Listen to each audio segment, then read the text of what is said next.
I got, a guy that I work with down in Alabama. He's very faith-based, and he sends me Bible verses and videos and stuff almost every day. He'll send me something. And I got a client out of Chicago that sends the verse of the day every morning. Yeah. And it's awesome. I read it. Sometimes I respond, sometimes I don't, but I read it and I pray on it right as soon as it gets sent. Yeah, and it's good that it's coming back, because we should never have to hide who we are. And then so many people were afraid to do that. And if you put it out there, it's like, whoa, man, like there's a big chunk of people that won't do business with you. Then they're not my people. I'm sorry. I don't know what to tell you. Like, we're not the same. You know what's funny about that? Remove faith for a moment. There's a large chunk of people that aren't going to do business with us anyhow. Mm-hmm. It could be I come off too brash. It could be just because I'm a male and they want a woman coach, or like there's any litany of reasons that someone's not going to do business with you. So being your authentic self is the only play.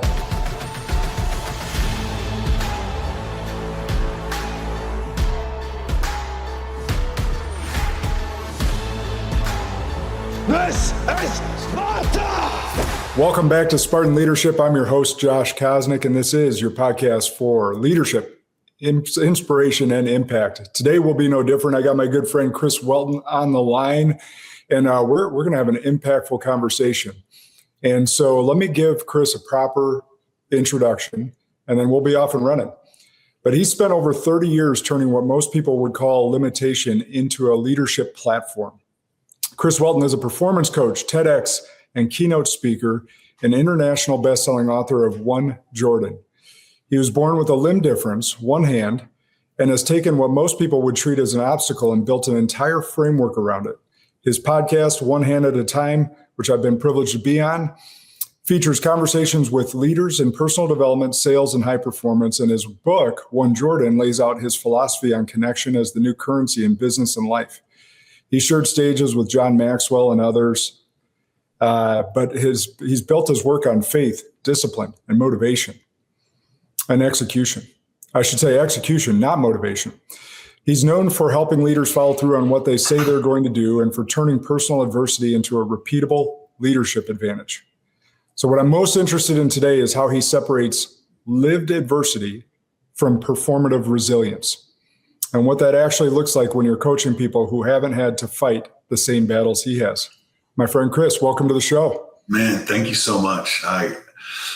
Anytime someone gives me an intro for anything, I'm like, I'd like to meet that guy. And then I realize it's me. So I appreciate all the kind words for sure. Yeah. Well, you get to live with that guy every day. Yeah, I do. Yeah, without a doubt. And he holds me accountable. Good. Well, you got to hold yourself accountable so you can hold others accountable. That's the world that we both live in. So I want to give people, the origin story, not the from birth story, but like you were born with one hand, and that's become a through line in your work. Yeah. And so my like point of reference for you for origin story is like, when did you actually decide that adversity was an advantage instead of something to overcome quietly? Yeah, I think I lived it for a long time before I realized how powerful it was or how I could use it. So I never let having a limb difference hold me back. I mean, I was a very competitive athlete in baseball, football. I wrestled. I've got a really good jump shot. I mean, I play golf. I did all those things. So I didn't let anybody hold me back from that stance. But I really didn't get into the space of understanding that I had a responsibility to help others until I spent 2 days with our friend Renee Rodriguez down in South Florida in 2022. So about 4 years ago, I realized that I had a story that was powerful and needed to be told. And that's when kind of everything started evolving to where we are today. Man, what's crazy about that is you were already impacting so many people before 2022. Mm-hmm. And that's when your mind shift was. Yeah, I didn't know it. You know what I mean? I didn't realize that the impact I was having on others, other than just in the leadership space and business with some success there. But once I realized that the story needed to be told to help others get to where they want to go and shorten the time span to get there. I'm big on compressing time, right? Like we want to do things and we can compress time by meeting the right people and having the right conversations. So that's just, it literally took off from that point on. Yeah. Well, and I mean, I was thinking about, so my daughter is entering high school this year. And part of this summer, my wife and I have worked through, some of what she's changing schools. Not many of her friends are going to be with her. They're going to public schools and she's staying private. But the school they currently go to is K through 8. And so she's going to switch schools and she'll meet a lot of new people. And we know high school is difficult for any teenager. It doesn't matter if you're private, public, if you're born with one arm or if you're ADD kid like me. Like there's always differences. So I was just thinking through one of the questions I wanted to ask you today as I was coming out to the farm. Like speak to that high school kid that may feel like they're different. What's something you wish you would have known in high school that would have made a difference in your life? Man, I tell you what, so I went to 11 different schools before I graduated high school, right? So I was the new kid a lot. But I still remember my first day at high school. And I went into a school as a sophomore and didn't really know anybody. I knew my best friend because he went with me there. We went to a Catholic high school. His dad happened to be the assistant principal. And all these kids have been going to school together their whole, they've been going to school together since kindergarten, right? And we were the new kids coming in. So I'd say the biggest thing is just be yourself. Don't try to be somebody you're not and change who you are. For me, I hid a lot. I hid behind things. I had a lot of stuff going on that made me feel that way and more self-conscious. But just be who you are and be kind to everybody, like everybody. And that's, I think, was one of my biggest payoffs ever is I was a friend to everybody in school. Like all 800 kids, I was kind to everybody. There was never a time I wasn't kind. I would sit with the kid who nobody would sit with, right? Or to have the conversation with somebody who'd been picked on. So be the best version of yourself when you show up and be yourself. Don't change to fit in. Yeah, that's great advice.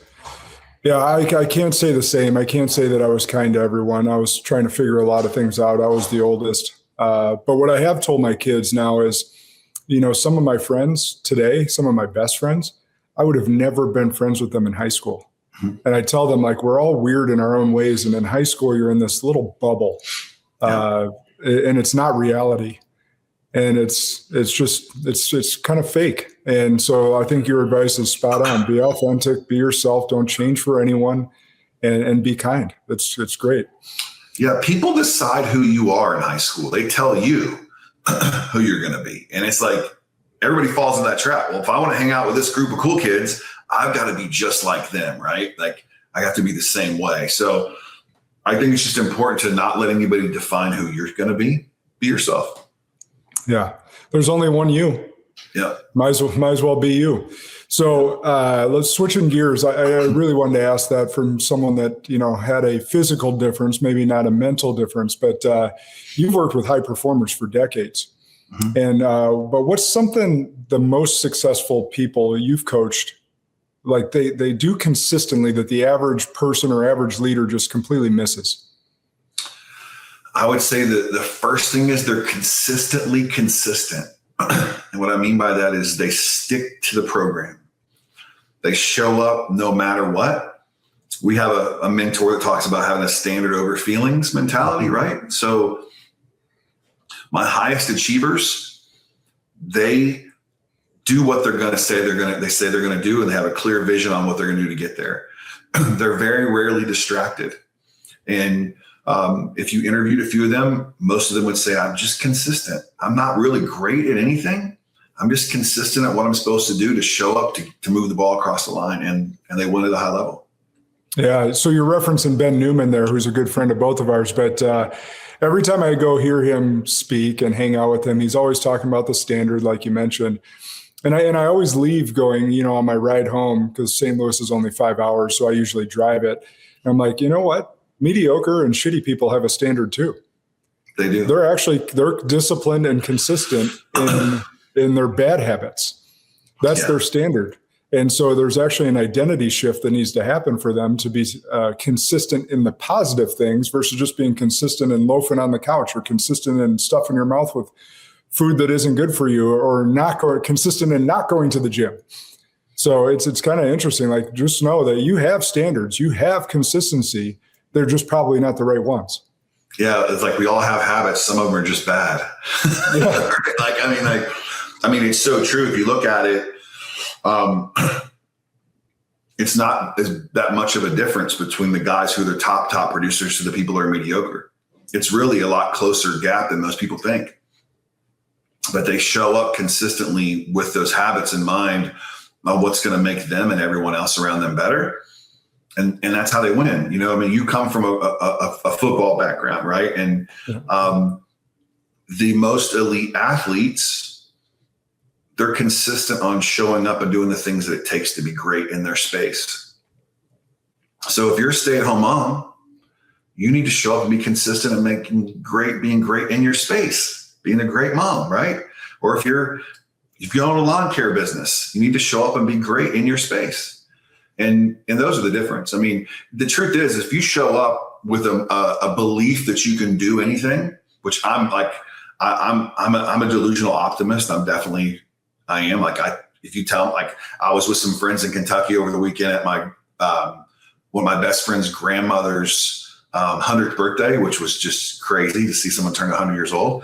But one of our friends asked my best friend, said, did it surprise you that Chris left corporate America, that great job he had, and just started doing what he's doing? He's like, no, ever since we were like 14, if he said he was going to do something, I just knew he was going to do it. Right. Mm-hmm. So I'm a delusional optimist. Like, if I decide something's going to happen, man, I don't know how it's not going to happen. Like, I'm just going to go after it. Yeah, I'm the same way. And then I feed off of people telling me I can't do something, which I imagine you as well. Yeah. That's what, oh man, it's like, yep. Thank you for that. Watch me now. Mm-hmm. So I want to transition into, so what I left out of your bio is that you're in the mortgage industry, you owned businesses, you owned the coaching company that you have now, but you did one of the most unique things to get people's attention that I've ever heard. Yeah. And so tell everyone about where the One Jordan came from before we get into the book, and how you got people's attention. Yeah, so I'm scrolling through TikTok and I see a guy that I follow named Brad Lee. And Brad's on there telling you, hey, here's how you connect with anybody you could want to connect with. And he talks about sending a cell phone to somebody that's charged, right? And then when you get the FedEx lets you know if there, you call it, right? I'm like, that sounds like you might have kidnapped somebody. So I wasn't good into that, didn't like that one, right? But then he talked about doing the One Jordan shoe, sending One Jordan shoe to someone and saying, hey, if you want the other shoe, give me a call. I was like, I'm a big shoe guy. I love that. I can do that. So I started doing it. I started messaging people on Facebook or on Instagram. And the first person I ever messaged was Damon West. And he's a big keynote speaker now, wrote the book, The Coffee Bean. And we messaged back and forth and I sent him a shoe. And time went by and he hadn't responded. It'd been like 6-7 weeks. I'm like, man. So I messaged him. I said, hey, have you checked your mail? And he's like, oh, it's my post office box. I'll go check it today. He checks it. Then he calls me and we've been friends from there. I messaged Monique, who works for Ben. This is before I knew who Ben was, but we didn't know each other. And I got Ben's shoe size and sent Ben a shoe. And then we started a relationship from there. And I did it multiple times, like 7 or 8 times in a row. And then I was like, I got to write a book about this. Right? I think it would be a great book. So that's what we did. And we've had a lot of people not respond and send shoes back and all these other things, but I still do it today. I literally just had a guy on my podcast last week that I sent a Jordan to 2 weeks ago. Right. I mean, I still send shoes out today. We have a shoe that's getting delivered today to a guy in California. So we still do it. The strategy works. And it's opened so many doors for me, like really just gotten me into rooms that I would have never been into before. Yeah. So, I mean, put that in perspective, because someone's listening and going, all right, well, he's investing about $400, depending on the shoe you choose, in sending this out. And they may be going, to what end? How could I apply that in my world? Yeah, I think that, so what I did is I looked at, again, trying to compress time. I left corporate America. I wanted to become a speaker, and I wanted to open a coaching business. I was stuck at the airport in Charleston, South Carolina for 8 hours. When I lived in Florida, there was a hurricane, so we had an 8-hour delay. And I wrote out a list of the people I wanted to connect with. Who could I connect with that could help me compress time, right? Who are these people? And I just went through that list. And so you can actually, I'll send some stuff to you to put in the show notes. We created a chat GPT, our own GPT, on how to create your own One Jordan list. So I'll send that link to you, so you can give it away to free to whoever wants it. But it's about meeting someone that you may have not been able to get to before. Yeah. It's about getting past that gatekeeper, right? And I don't know why more people don't do it. There's a few people I know that have done it. A few of my clients have done it and it's worked. But I thought after I started doing it was going to be crazy. People were always going to be doing it. But the truth is this: most people aren't bold enough to take a risk like that. Yeah. They're not. So fortune favors the bold, right? Like, I mean, I'm a bold dude. Like, I don't care. I'll ask anything. Like, what's the worst they can say? No. What's the worst thing you can do? Send the shoe back. Right? And then hopefully you find someone with the same size, and you I've done that. Play the game again. Yeah, I regifted it. Yeah, I don't think I told you this, but there was an advisor in my firm that anytime he got an A+ referral that he couldn't get a hold of, he would FedEx them a large or a king size bag of peanut M&Ms, and it just had a simple note attached: "Hey, I've been going nuts trying to get a hold of you," and it worked. Yeah. Because they're like, oh, this is an extra step. This is unique. This is something like, okay, this person has piqued my curiosity. I used to, when I was a loan originator in the early 2000s, I would take this book called Time Traps, written by a guy named Todd Duncan, and I'd write this handwritten note, and it'd say, please accept this $20 bill for your time to read this note. This is a book that's helped me manage my time better. And I'm going to call you on Thursday at 2:30 p.m. to set up a time for us to connect. And I would mail it or FedEx it to them, put a $20 bill in there, and I'd send it out to builders and realtors. And I got some really big deals from that. Like, I mean, really big deals where I would have never gotten in the door. Like, I got hooked up with a builder in Indiana that was doing $1 million plus homes in the early 2000s, which is crazy to think of then. And I became a preferred lender for them because I sent them a $20 bill in this book. Yeah. Right. It was just different. It's just different. And that's the whole point is, One Jordan was built on the idea that connection is the new currency, right? Mm-hmm. And that's what you've touched on. But what does that actually look like when someone's sitting across from a client, a prospect, a team member on a Tuesday morning? Like, break down that connection being the new currency, because I think people have probably heard those buzzwords and maybe they haven't gotten the opportunity to read your book yet. What do you mean by that? Well, what I mean by that is that, when we connect and we get proximity to people, it takes us on a different level, right? Now, you can pay to get in rooms. You can pay to get VIP tickets. You can do all these things. But when I send you a shoe that's way more personal than me doing a VIP ticket to sit in the front row at your event and you do a meet and greet picture, right? Like, it literally connects me on a different level. The number of people who've called me from their personal cell phones that I have in here, like, I text John Maxwell all the time. Like, and he responds to me. Like, I just saw him a couple weeks ago and he gave me a big hug, and I had a couple of my buddies with me, and they got introduced to John at an event we were at. But I would have never connected to John Maxwell. And like, he literally created a keynote called Getting Out of the People Pile and taught this keynote about Chris Welton and the One Jordan strategy. Like, people start texting me I'd never heard of before on LinkedIn, messaging me like, hey, John Maxwell's talking about you on stage right now. I had no idea, right? That's awesome. So I would say the currency, the way it's connecting with these people that you want to connect with. And let me tell you something. There was a lot of people on there that I connected that I did never connected with again. There were some people that were not who I thought they were. Right. So it helped me weed out that list as well. Not everybody is who they show that they are on social media. That is very true. And that's right. That's where you have to weed out and have, I want to say there's something there too, is because you guys could be looking at this thinking, well, Chris is playing a game to gain business. That's not what Chris is doing. He's building connection. And in that process of people that he thinks he wants to connect with, when he gets that conversation, like he said, he's weeding out the ones that don't resonate with him and where he's trying to go. So you can't necessarily go into it with thinking, hey, I'm going to invest $400 for a pair of shoes, ship this out, and expect business to come from it. Although that may be a byproduct, but if that's your intent, you're probably going to have some disappointments, right? Yeah. I mean, the truth is I've never once sent a shoe to expecting an ROI on business. It was only about connection. And I consider myself a very good connector or connecting. I love to connect people in different industries and whatever it is. And I'll give you an example. I won Jordan, a guy named Clinton Sparks.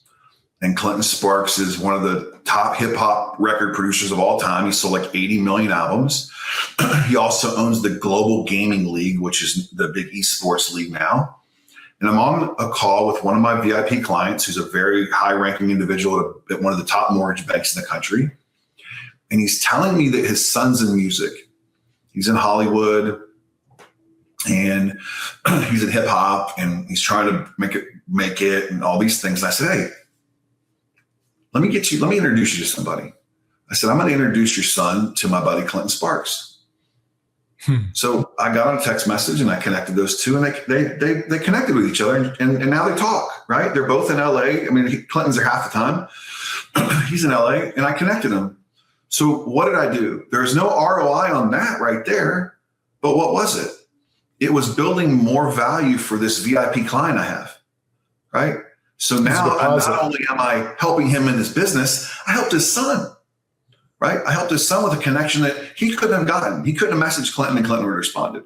He's just not going to, right? I mean, thousands of people message him a day. So I look at it is that who do I know that other people should know or who I can connect them with? And everybody I've ever sent a Jordan to that has responded and we've written in the book, I have their cell phone number in my phone. Like if I want to call John Gordon right now, I'll call John Gordon right now and he'll answer the phone. Right? I mean, and that's not bragging about anything. I'm just telling you what has happened by sending the shoes. Like now there's countless people that have not responded. Gary Vee didn't respond. And I finally figured out why. He hates Michael Jordan, right? He hates Michael Jordan. He's a huge Knicks fan. Yeah, hates Jordan. So that was my miss. My bad. I missed that one. But what I do is I send the shoe. If they don't respond in a couple of weeks, I send the other shoe and I copy the book. Here you go. Right. I sent the shoe to Ed Milet. Didn't respond. So I sent the other shoe in the book. Never responded. Right. Never heard from Ed. But most people have responded one way or the other, where they sent a shoe back, or they messaged me and called me. Like, and again, I'm known as the one Jordan guy. I've had people come up to me at the airport, go, hey, are you one Jordan? I'm like, yeah, I'm actually, they don't know my name. They just know me as one Jordan. So I'm like, yeah, sure, I'm one Jordan. The brand is working then. By the way, Ben or I can help you with Ed. Either way, but he's a great guy, but who knows if it's still sitting at one of his houses that he hasn't been at in a while. So I sent him to his sister, and I know she had him because I talked to her multiple times. I emailed his sister back and forth. But it was when he moved to Florida, right? And he wasn't in California where she's at anymore. So just got lost in the shuffle. It's not that big of a deal. I mean, but at some point I'll be in the room with Ed and we'll have a conversation. And I'll just ask him, hey, do you remember some guy sending you some shoes? So. Absolutely. So it was interesting. We talked about some people that you didn't necessarily vibe with, but you've said your work is rooted in faith, discipline, and execution. And I feel like there's a lot of influencers on the net that would say some version of that, right? So let's talk about what that looks like in a day-to-day practice. What does faith, discipline, and execution look like in your world? Yeah. So faith is a big part of my business. I'm a faith-driven business. I'm a believer and a follower of God. And I don't take that lightly. Like, I know that I've got countless stories I can share with you where he stepped in and saved me and protected me. So when I walk into a room, I'm 6'5", but I know there's somebody bigger than me behind me now. Right. And I believe being a faith-based business, it gives me the right to have faith-based conversations with my clients. And most of my clients are faith-based, like they are, right? So we can have those conversations about that. So that's where it starts first. For me, I start every morning with prayer, right? Every day starts off with prayer. And I just pray that I can show up and be the best version of myself for me and my family and for my clients. And to keep me from saying as little dumb things as possible. Because sometimes I just say some stupid stuff. It just happens, right? But the discipline part is, I'm a very disciplined person. I'm very regimented. Like, my wife laughs at me because my 2.5-year-old is picking up on my traits. Like, he's seeing the things, and he does this thing, same things Dad does, which are good things now, not old Chris, but good things now. So I make sure that when we talk with my clients that we understand discipline is one of the first things we're going to focus on, because being undisciplined has killed more companies than just about anything. And, undisciplined in spending, undisciplined in showing up as a leader, undisciplined in being an absentee owner in a business. There's just a lot of things that have killed companies along the way. Right. Mm-hmm. And once we understand what the disciplines are, the execution just comes down to the accountability every day. How do we execute? That's right. That's so good. I have a client that runs they're not shy at all about their faith. And they're in a manufacturing packaging company here in Wisconsin, which won't surprise anyone, but because Wisconsin's got a lot of that. But it's interesting to have worked with them now because it's in their values. It's in their name of their company. They bring 2 chaplains into their workplace. Not everyone is Christian, but like they're not forcing it upon anyone. They're just leaving the door open. And it's so different from like, your corporate experience or, I own my business underneath a big corporation, but I was told not to talk about it because I could offend someone. And I'm like, and so it was interesting going through that because at the same time they were doing the whole DEI push and us accepting everyone was like, hey, I'm totally good with that. What I'm not good with is being told to shut up about my faith and who I am, but be accepting of everyone else. Yeah. And so that's, I think we're coming around that culturally now, like we're kind of the pendulum swinging back. But that was a big problem for a number of years and not being able to talk about your faith. Yeah, I think in our business, you're and I won't mention any names because I would never do that, but I think in our business, there's some people out there that have all of a sudden become faith-based. And they're, yes, you know what I mean? Like, and I know these people and I know people that have worked with these people. And I have close friends who worked, and I'm like, this is all a sham. There's no doubt. They're using it to sell because the pendulum swung back, and now people are searching for that. So they're essentially false prophets, if you will. Uh-huh. But you and I don't have to worry about that. They're going to have a lot to worry about because there'll be a special place in hell for someone that's using God's name to profit their own being. Yeah, without a doubt. Yeah, I mean, I'm not using God to close deals. You know what I mean? That's not going to happen. But when people want to have those conversations and then you connect well with those people and you can have like-minded conversations. I got, a guy that I work with down in Alabama. He's very faith-based and he sends me Bible verses and videos and stuff almost every day. He'll send me something. And I got a client out of Chicago that sends the verse of the day every morning. Yeah. And it's awesome. I read it. Sometimes I respond, sometimes I don't, but I read it and I pray on it right as soon as it gets sent. Yeah. And it's good that it's coming back because we should never have to hide who we are, and then so many people were afraid to do that. And if you put it out there, it's like, whoa, man, there's a big chunk of people that won't do business with you. Then they're not my people. I'm sorry. I don't know what to tell you. We're not the same. You know what's funny about that? Remove faith for a moment. There's a large chunk of people that aren't going to do business with us anyhow. Mm-hmm. It could be I come off too brash. It could be just because I'm a male and they want a woman coach, or like there's any litany of reasons that someone's not going to do business with you. So being your authentic self is the only play. Yeah, agreed. Yeah, some people may not do business with you because you have one arm. Who cares? Like you can only impact so many people. There's 8 billion people, and not everyone is going to be for you. So I wanted everyone to get that out there. There's so many people to do business with. And, I was on a call yesterday. I did a podcast with a guy who's a New York Times bestselling author, just a great dude named Brian Miller. And I asked him some questions if he knew a few different people that are very famous. He's like, never heard of him. I'm like, that makes me feel good, because then that means that people haven't heard of me yet too. You know what I mean? Like, that's great, right? I'm speaking at a big event in Dallas in October. There's 1,500 people, and maybe 150 know who I am, right? So 1,350 people have never heard of Chris Welton before. I think that's the best place to be. Yeah, 100%. So I don't know, was it 6 months ago you did your first HYROX? I did my HYROX in November. Yeah, right. Yeah, the weekend before Thanksgiving. So you guys look at this. It was some of the most inspiring thing to see. So first, why'd you decide to do a HYROX? And then second, I want to see like what came out of that as you finished. Like because a lot of those exercises require your whole body, and you're down a limb, and you got through. Not only got through it, you crushed it. So like, why'd you do it, and what lessons came out from it? Yeah. So usually every year I've got some big challenge that I want to do, whether it's I did the David Goggins challenge when I turned 50. And I did an extra 2 miles. So I did 50 miles during that. Right. And I run half marathons, and full marathons, and just did all these different things, 75 hard multiple times, just stuff.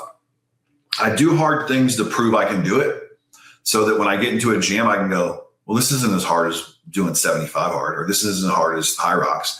So a good friend of mine, and he's in the book, his name's Logan Aldridge. He's a peloton athlete, and he's missing half of his left arm. He lost his arm as a kid in a water skiing accident. And I see him competing in New York for HYROX, doing HYROX. So I text him afterwards. I'm like, dude, what is this thing? Like, I've never seen this before. He's like, Chris, you got to do it.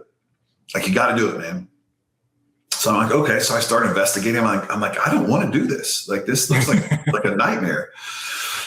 So I start going through it. I tell my assistant I'm going to do it. Please buy tickets. They go on sale on this date. She goes in to buy them, and they're all sold out. So I'm like, oh, okay, well, maybe I lucked out. Maybe I don't have to do it. But I'm like, I'll start training anyways. About 2 weeks later, she gets a message that there's more tickets available. So she grabs a ticket. So the training was pretty relentless for about 6 months. It was about 15 hours a week. The training was just getting my body ready for all of it. It's a running competition more than anything. I mean, I'm not a great runner, but you still have to be super physically strong to do some of the things that require you push a 370 pound sled, right? I mean, like that's tough to do. Mm-hmm. So going through that, there were multiple times that I wanted to quit, but my wife was there. She came with me, and she would follow me around to spots that were tough and yell at me and keep me going. And I'm doing 80 meters of walking lunges with a 40-pound sandbag on my shoulder. And these are one shoulder, everyone else wears it over the back, so it spreads out the weight. He's got it on one side. I just wanted everyone to, hear that. So I go down, and you have to touch your knee on everyone, right? Like you're touching your knee, your knees are bleeding, right? I mean, you just got done doing 100-meter broad jump burpees. So I'm doing broad jump burpees with one arm, right? And you're on this rug and your knees are all scraped up. So I'm about 20 meters from the finish line of that part of the event. And the bag shifts as I go down, and I eat it. I mean, I fall face first right into the turf.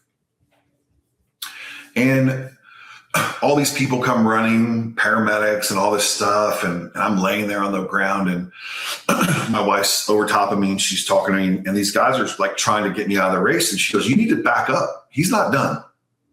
He's not done. He fell down, but he's not done."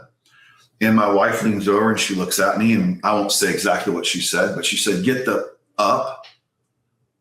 We didn't come to Dallas for you to quit."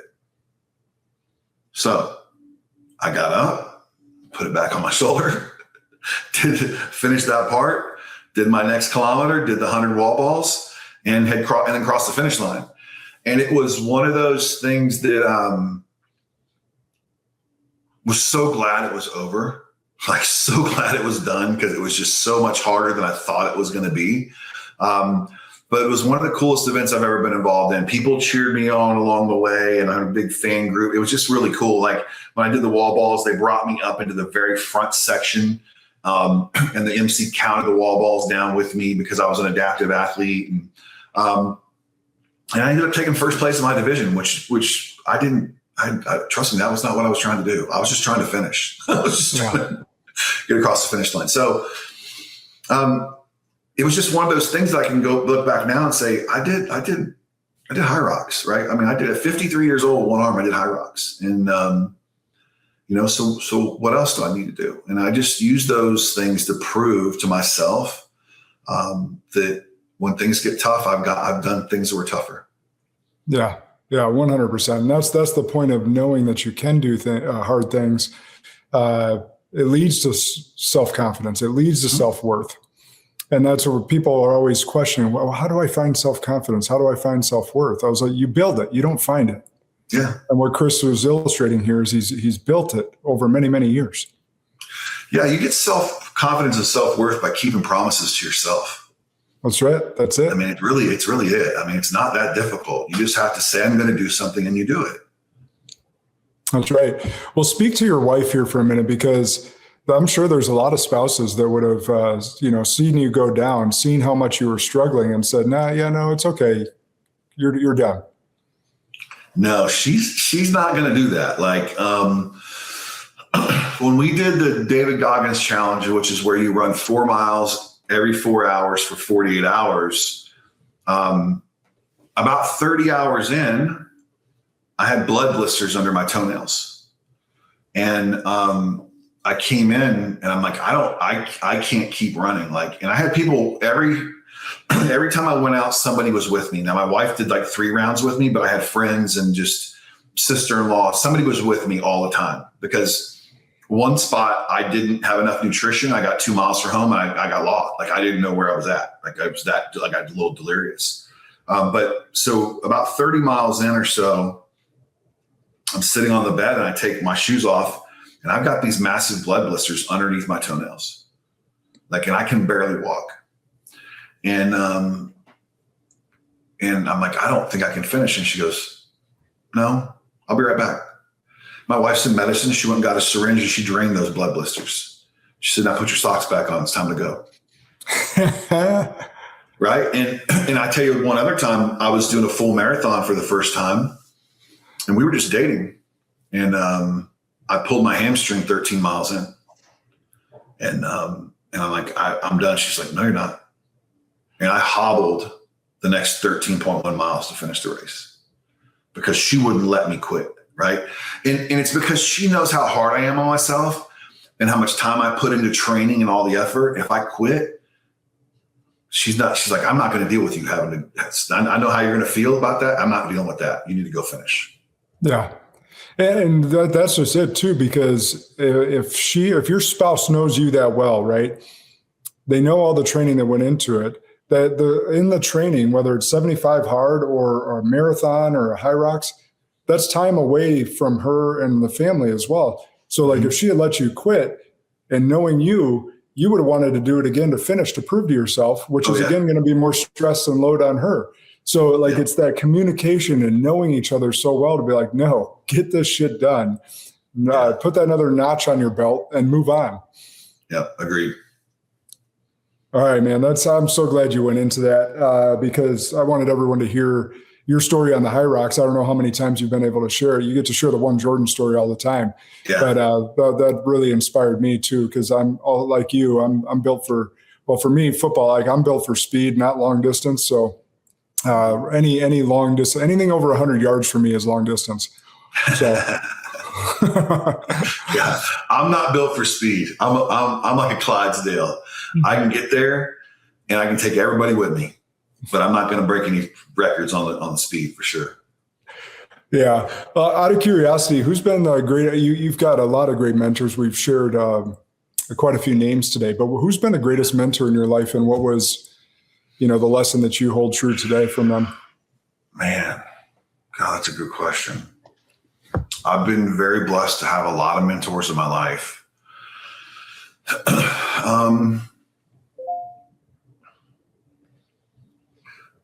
I'll have to go back to who I believe is the greatest influence on me, period. And it was my Nana, my grandmother. And when kids were making fun of me because of my arm, I was about 6 years old and I was living with her at the time. And she got down on her knee and looked me in the eye. And she said, "Christopher, you're different. You're special. You're going to have to deal with things like this your whole life. But believe me, you're a special kid. This isn't they're picking at you because of how different you are." And I believed her. I was 6 and I believed her. Okay. That was 47 years ago. So if I hadn't believed her then, I don't know where I'd be right now, but I've always believed from that conversation that I was different and I was special.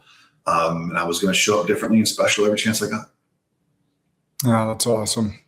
Shout out to Nana. There's always this question that we ask coming into the show that our audience doesn't even know about, but we ask the question, like, what's something you're passionate about that you don't get to talk about as often as you like? And you talked about helping troubled youth. Mm-hmm. And so what are business leaders missing about that generation, and how has your work with troubled youth really impacted you, and what drives that passion? Yeah, I would say that troubled youth are some of the top CEOs in the country. Like that's what they turned into, right? Like the misunderstood kids, the kids that acted out in class, the kids that misbehaved, like these kids turned out to be great leaders. And I think we missed that opportunity so much. I was speaking at this event in Orlando, and it was all these foster kids. They were like ages like 14 to 18 years old. Like some of them were getting ready to leave foster care. And I said, I want you to know that if I interviewed you for a job and you told me that you had grown up in foster care, I'm moving your resume to the top of my list. And here's why. Because you've been fighting your whole life. Adversity. And most people that I hire based off of resumes have never fought ever. And when they need to fight to grow a business, to show up, to be disciplined, they don't even know how to do it. So believe it or not, you have an advantage over a lot of people to get the job that you want.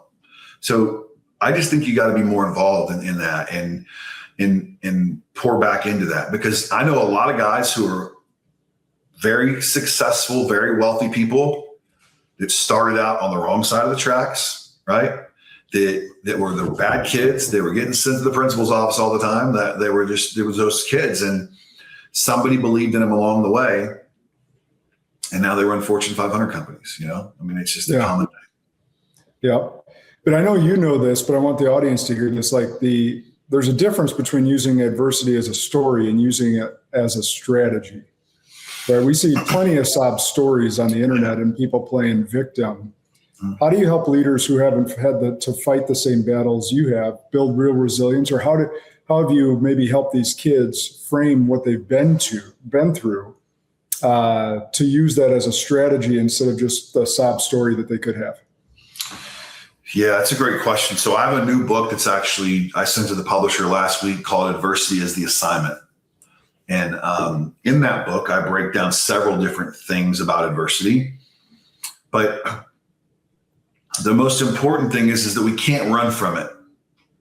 We can't run from adversity. It's coming whether we want it or not.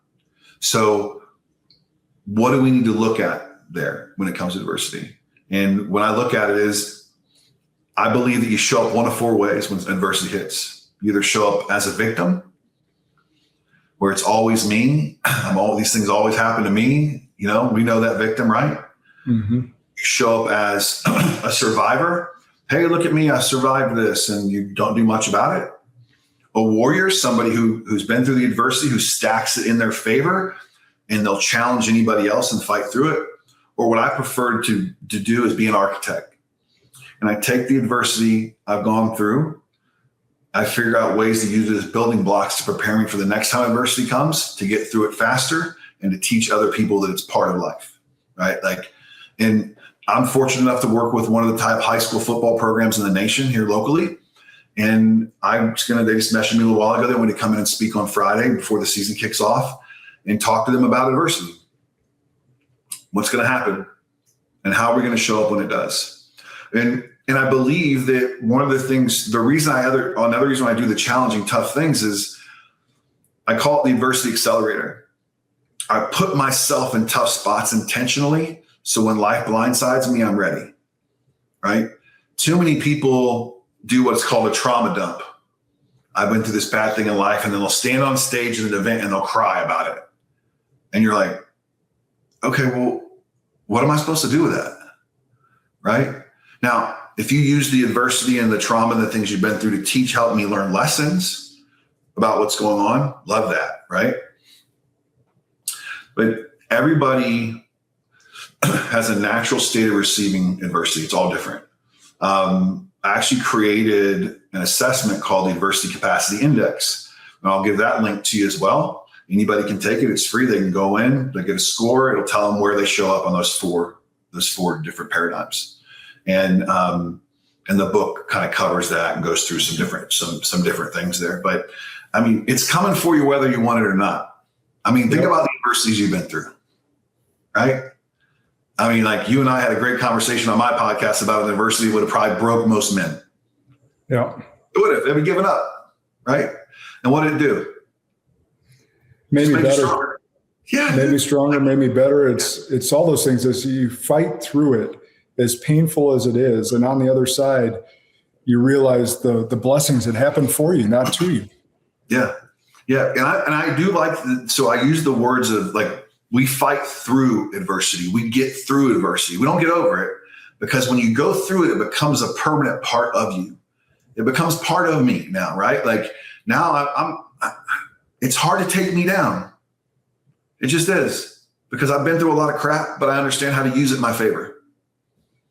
That's right. And it's not just because you're 6'5". Yeah. And a Clydesdale. It's because you've been through shit. Exactly. Yeah. Oh man, that's so good. The adversity piece is something that, I touch on a lot, because so many parents are choosing to snowplow problems out of their kids' ways nowadays. And that's just not real life. The kids are going to go, you're not going to be there for them forever. And they're going to go through their own trials and tribulations that you can't help with. They got to get through them. Yeah, for sure. So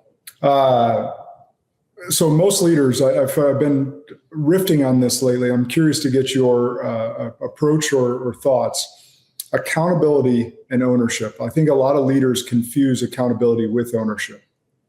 And there is parallels there, right? But what's the actual line between the two? What does it cost teams when leaders get it wrong? Oh, man. I mean, I look at accountability as how we measure who owns it, who the ownership belongs to, right? So I don't know if that's the same way you look at it, but that's the way I look at it. And I'm a big sports guy, and I know you are too. So I look at it a lot of like, if I don't play my role and show up, the team's going to lose, right? If I don't hold up to my end of the accountability and own what and the flip side is when things slip, I've got to own that they were my fault, right? But I think on the leadership side in business, too many leaders today are afraid to hold people accountable. Yeah, they're afraid to call them out on the stuff they've done. And what they don't realize is that everybody in the company sees that, and it affects the culture. you put up with Jim over here doing this, and this. And now do we all get to do that? Right. And accountability in the workplace. And I'm sure you coach plenty of people that we have to remind these leaders that, hey, that's part of it, man. You got to hold people accountable to a high standard. Yeah, no, I see it the same way. I actually, as you were speaking there, I was just thinking about Saban, right? Like Saban was up your ass on accountability, and he expected you to own your role. So, but the reason that, the through line that you mentioned, same thing is like, yes, we would love for every employee or every team member or every player to just own everything that they got, but we got to be clear on expectations. We got to be clear on what the outcome that we're seeking is. And we got to inspect what we expect, right? Yep. So like there's a leadership through line there where we hold people accountable, not in a micromanaging way, because we want to treat them like an adult. Mm-hmm. But at the same time is, we have expectations, we have standards, and we have an outcome we're trying to achieve. That's where the accountability comes in. If you beat that drum long enough and you teach people the way, you're pouring into them in the way that you see fit for your culture, eventually, it may take 10 years, but eventually you won't even have to worry about that person anymore, because if you say do this, they own it, and that they'll get it done. But that takes the time of you actually holding them accountable. And what we found, whether it's Saban, you, me, or any other great coach out there, is great players, great team members, great employees want to be held accountable. They want to know they're doing a good job. Like I have this fundamental belief that I've been sharing with my teams lately. Like if you have 500 employees, now, there might be an outlier, but I have a fundamental belief that 500 employees, none of them show up on any given day and is like, I want to be really shitty at my job today. Mm-hmm. Like, I just don't believe that there's very many people going in with the intention that day that I'm just going to be incredibly shitty at my job today. So if we know that, then it's like, how do we guide them to be the very best that they can be in their job? What resources are we giving them? What love or care are we pouring into them to get them to be excellent at what they do? And what measurements are we holding them accountable to so that they know that they are being effective or great at their job? Yeah, I mean, I think it goes back to how am I showing them that I'm accountable to myself, right? Am I showing up as the example? And it's a lot easier to manage people to accountability and discipline and ownership if I'm doing it myself. Right. And I'll share something from the coaching space. When you're a coach, you better be coached. Yes. Dude, like I talk to coaches all the time. Oh yeah, I'm not coached anymore. I'm like, what? Like what it's an immediate red flag. Run away if you're seeking a coach and that coach is not coached. Run away. And he's not coached. So you have to show up as that example. And I think that Nick Saban was so great at that. I mean, you can tell I'm a Gator from behind the helmets behind me on the wall here, but like Nick Saban's my favorite just leader of all time, probably. Like I just enjoy a lot of the things he says. As a matter of fact, there's a couple of things I'm going to use when I talk to the football team on Friday that are Nick Saban stuff. I use his stuff all the time. But he had an immense care for his people. And that's why when he screamed at them, they didn't crawl into a shell. They knew he cared. He was screaming because he wanted them to be better, and he knew they could be. So that's spot on.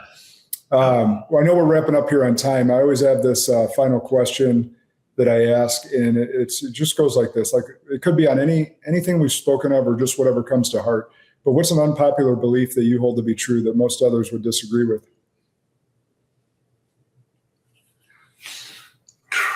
I'd love to go political big time, but I'm not going to. You can. Open forum. I'm going to leave it alone. An unpopular truth. Gosh, man. I'll leave it with this. We need to focus more on mental health, especially in men, than we do. And I'm a sufferer of PTSD and anxiety and depression. I'm treated every day for it. And I think too many men are killing themselves right now because it's not a normal thing for a guy my size or your size to have those conversations. So I think that that's probably one of the most important messages that needs to be said right now out there. Yeah, it's suffering in silence because society's made it a taboo to talk about that. We have to be strong and can't have any vulnerable moments. And yeah, you're spot on. It's speaking to my heart with that one as well. But where can people find you, follow you, and get your books? Yeah, so the chriswelton.live is my website. You can get everything there. Instagram is the social media platform that I'm on most of the time. I'm one hand at a time on there. And you can connect with Taylor, my assistant. She runs everything. So if you want to connect with me and set up a call or do anything else, please go through her. I don't even have access to my calendar because I'm not good at it. Another lesson right there. Something you're not good at, you delegate. That's right. Yes, 100%. Yeah. Well, this has been such a rich conversation, my friend. Thanks for taking the time. Yeah, of course. Spartans, you know what to do. Share this episode far and wide. Get Chris's message out there. And remember, the good and great are the enemies of possible. Lead like a Spartan today.